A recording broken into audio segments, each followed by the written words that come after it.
Amidst the maelstrom of darkness, crime is often seen as normal.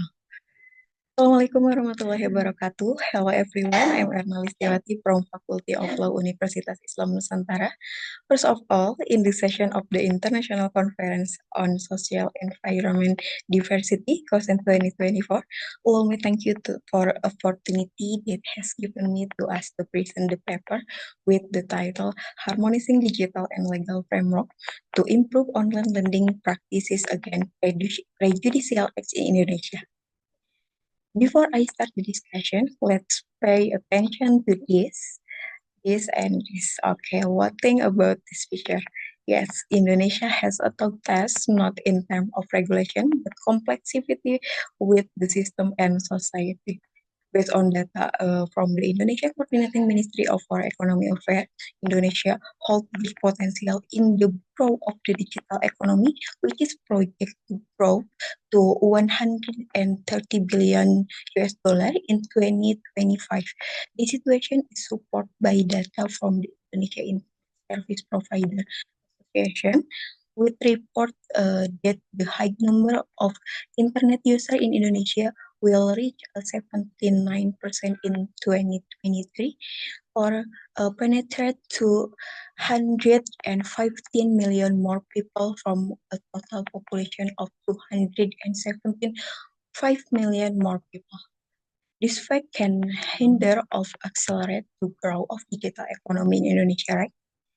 In addition, the positive effect on acceleration, the bad thing is that people who feel facilitated by digital and online lending often receive unfair treatment, such as aggressive billing to the dissemination of personal data. Based on Indonesia is a state of law, as much possible the presence of regulation is one of the fundamental that help us feel safe.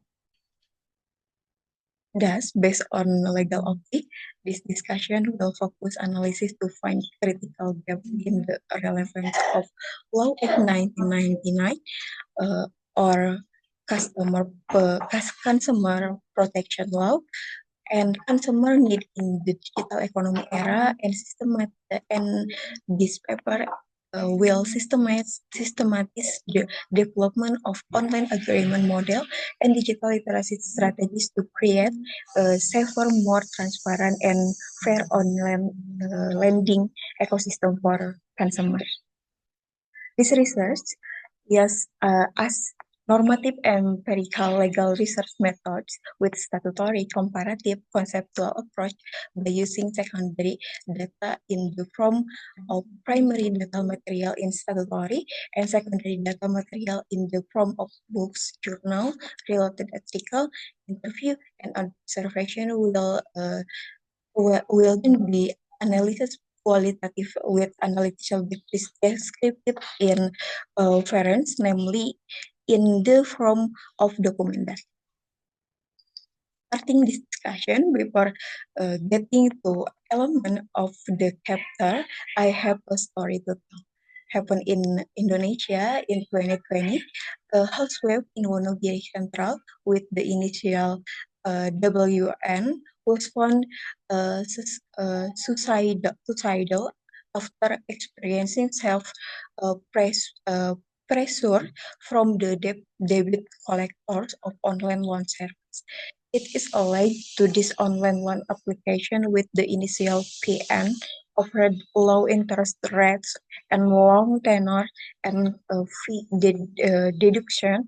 So the enter personal data, occupation, and bank account number after being verified, the victim applied from a loan of 1.2 million rupiah with a tenor of 100 of 40 days.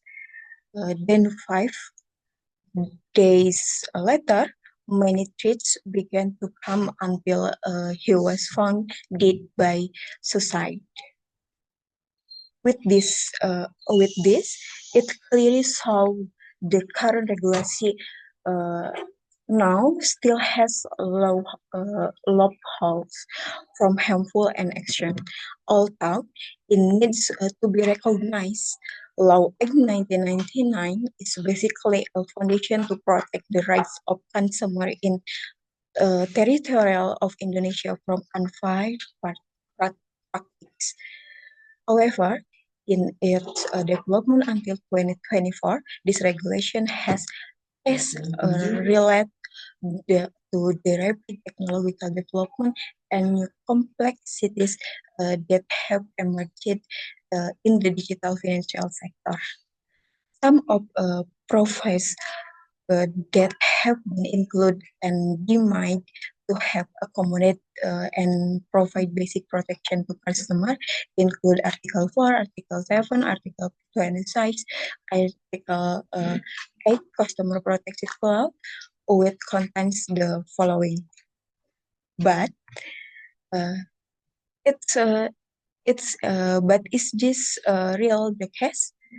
After we analysis based on secondary data, including interview and observation with OJK, BPSK, customer, and business actors, we summarize and detail the reality that we get and can be read in the following table.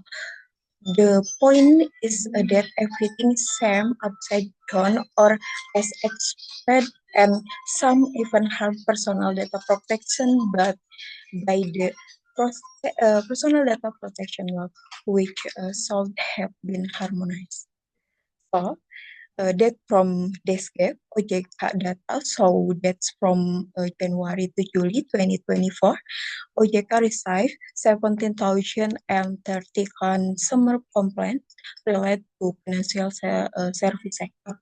Of this, the financial technology or fintech sector record the most complaints, totally more than 6,000 cases, with accurate with 37% of the total complaints received.